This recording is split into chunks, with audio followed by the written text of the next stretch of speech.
Hi Burners, welcome back to Claiborne, welcome back to my channel. I feel very blessed to have you with me today. This is not my usual video. Normally I'm doing gardening and insects, wildlife, fairy gardens, and our adventures down here. So maybe it does fall under an adventure in a way, although it was a bad one. So if you're watching this video, it's because you're thinking of getting a puppy or you have a puppy you suspect may have parvo. So over the Memorial Weekend, my kids came to visit and we all went to an auction. We got there early so that we could see what they had to offer. And there was a lady there giving away free puppies. And that in of itself is a red flag if somebody's giving away puppies. And you know they don't have their vet records if they're giving them away for free, not normally. And she did not have any records with these puppies. They were beautiful little rat terrier puppies. There were 3 of them. And everybody, half the community, this is a small town, half the community was there that day, and a lot of people brought their dogs. Long story short, I did end up with one of the puppies. We went to another sale. I asked my daughter, I said, go back. I couldn't get this puppy out of my mind. I had lost my little 3.5-pound Chihuahua about 5 years ago. And this little blonde puppy looked in the face exactly like my little Prin. So, and I knew I'd been wanting another little lap dog. So anyway, she went back. I said, don't tell me if the puppy's there or not. Just if she's there, it's meant to be. Just bring her back home. So she was there and my daughter brought her back home. But within an hour, we knew that something was wrong with this puppy. She wouldn't leave her kennel. She came out and walked around a little bit. She wouldn't eat. She wouldn't drink. She was very lethargic. And so this part's going to get a little bit graphic, so you might want to skip ahead a few seconds or stop the video here. But within a couple of hours, she started vomiting. And it was just heaving. Her sides just came all the way in. And she was throwing up this frothy, darkish yellow bile is what she was throwing up. And she hadn't had anything to eat. We could tell for days. Her little tummy was just not that fat puppy tummy. She was just very thin. You could see her bones, you could see her spine. So this had been going on for a while. And no, we didn't notice it at the auction because the puppies were like climbing up on the little playpen. And although they didn't drink, we did notice that. But anyway, the puppy was here. And so about 7 o'clock that evening, the puppy had wound down so bad. She was laying across my lap and I knew she was just hours from dying. So more company was showing up, you know what I'm saying, this is Memorial Weekend, and I'm just beside myself. I can't even visit with anybody. I'm just like, what do I do about this puppy? She's going to die right here on my lap. And as much as I hated to, I called our small town vet, who had just gotten home from all of his cemetery visits and had been running all day. Hated to bother him this late, 7 o'clock at night on Memorial Weekend, but his wife said, this sounds like parvo. She said the protocol is he will meet you there, but do not get out of your car. Everything has to be done at your vehicle. Don't get down from your vehicle. So when Doc arrived down there, my daughter had went with me, and I was for sure the puppy would have to be put down. I just did not want to see this puppy suffer. She was terribly dehydrated, so skinny and so lifeless, and so sick. Anyway, Doc, within minutes, you know, of testing the puppy, she came back positive for parvo. And Doc weighed her. Doc had to wear like all of the vet, you know, regalia, like contamination. So he had gloves up to here and could only hold the puppy out. I had to hold the puppy up from the vehicle, things like that to be tested. Anyway, I asked him, I said, so do we just put her down? I have dogs at home. And he said, she's savable. I always thought parvo was like a death sentence, especially when they had gone on this many hours. But it's not easy. So he brought out a big IV bag, and because of her weight, we were instructed on how much IV fluid she needed every 4 hours. She had several shots that went in under the skin, She had several shots that go in the muscle. I'm not somebody who can give shots. I turned to my daughter. I was losing it. I was absolutely losing it. I didn't know what I was going to do. She said, I've got this, Mom. I'll do this, you know.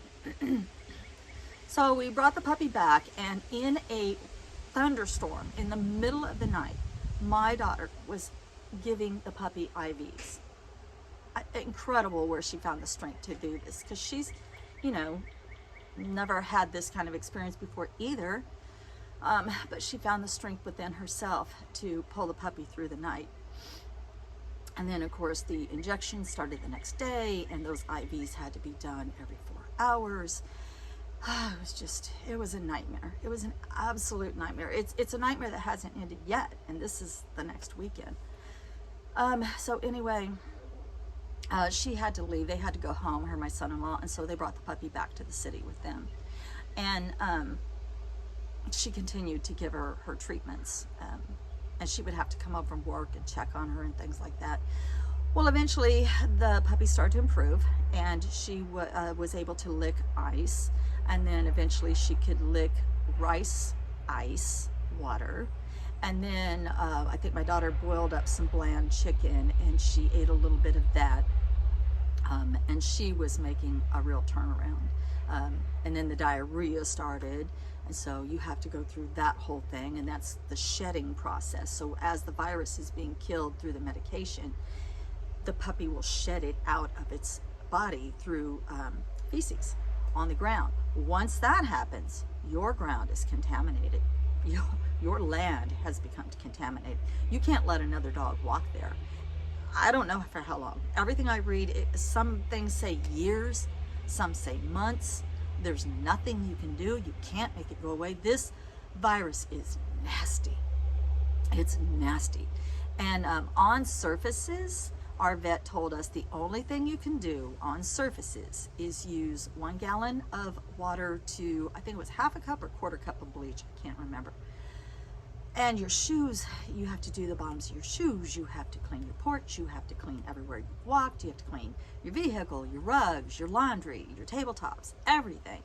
And only this solution, no other over-the-counter cleansers will phase this virus. But that bleach water, that's only good for 4 hours. After 4 hours, it's just smelly water after that, basically. So don't mix your bleach and set it on the counter and think you're going to use it to disinfect your countertops. It's only good for 4 hours. I didn't know that. So anyway, so the rest of my weekend was spent doing laundry, bleaching shoes, mopping. I'm going to show a clip and some pictures of Mollie for her treatments, and while she's getting treatments, and I'll show you a clip of after when I got her back from my daughter. Now we have to worry about our adult dogs. They are fully vaccinated. However, my doc said he's never seen a dog past the age of 2 with this virus, but it's always the first time, you know, even adult dogs, even vaccinated dogs. You have to have your dog vaccinated. You absolutely have to have your dog vaccinated, because if your dog gets behind in the vaccines, then you're starting all over. So this is kind of a public service about, please have your puppy. Please, if you see somebody giving away free puppies, ask for those vet papers, or I wouldn't even touch the puppy. I know that sounds harsh, but you get it on your clothes. You can walk through a grocery store, and it could be on your shoe, it could be on your clothing, and you brush up against something, and then somebody comes along behind you and they bring it home. It's that bad. It is a very nasty, nasty virus. Very hard to eradicate. So my puppy can't even be seen for a well puppy check for 6 months. My dogs cannot go to the vet. My dog is due for his shots. I have to call ahead, and the vet will meet me at the car and treat my adult dog, my fully vaccinated adult dog, like he has Parvo, because that's protocol. They have to turn it into the state.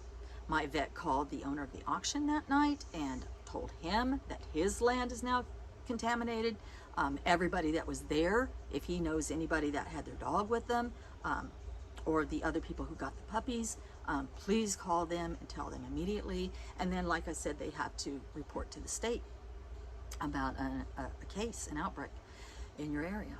So anyway, Mollie's fine. She's going to make, we hope, a full recovery. However, the parvovirus can also affect their heart muscle.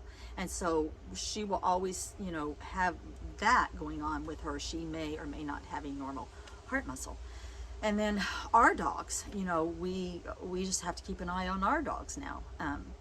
So I'm by no means an expert. I'm just here to say, as a public service, me personally, I don't bring home swap meat chickens, and I don't bring home free puppies. I won't even hold a free puppy.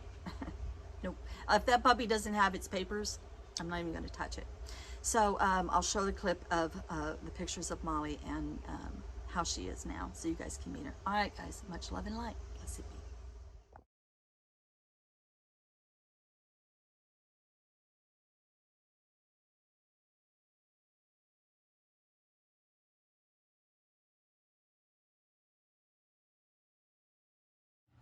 Say hello, Mollie. Say hello. So Mollie has to be apart from our dogs for 10 days. Even though they're vaccinated, we're still not going to let them mingle. And she has her own piddle area in the yard. That's her piddle area. And our dogs won't go there. So anyway, she's just full of spit and vinegar. No, she is all puppy. And yeah, so this one has a happy ending, but they don't all end up like that. But thankfully she did.